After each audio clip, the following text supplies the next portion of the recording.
Okay, inuunat na nila yung, anong tawag dito? Copper. Yan.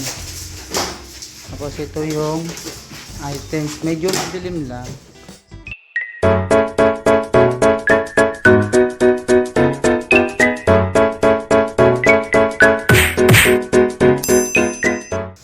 Nabuksan ko yung ilaw. May ilaw pala rito eh. Ba't ka ba naghihirap? Yan.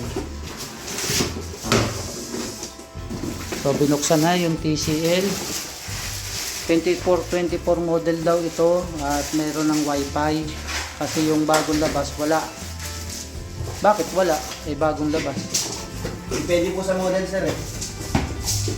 Pero may 1.0, 1.5 din yun. Pero mas mahal yun o mas maganda? Ito po. Mas maganda po yun sir. Eh bakit naglabas sila ng bagong model? Anong ibig sabihin? Ayun, hindi ko alam sir bakit. Ganun nila ba silang model?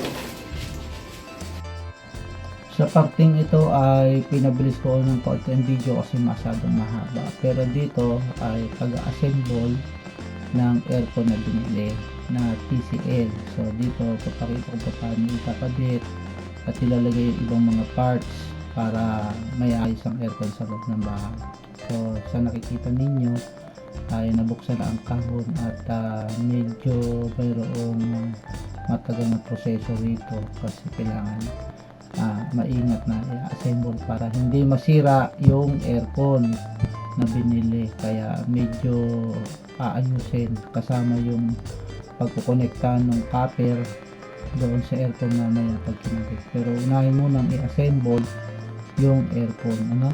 So nakita natin piniprepare nilang lahat yung mga bahagi ng parts na ikakabit.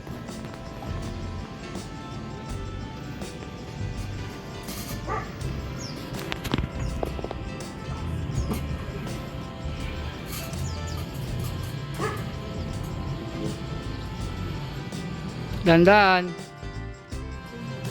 Sasabit sa may bubong.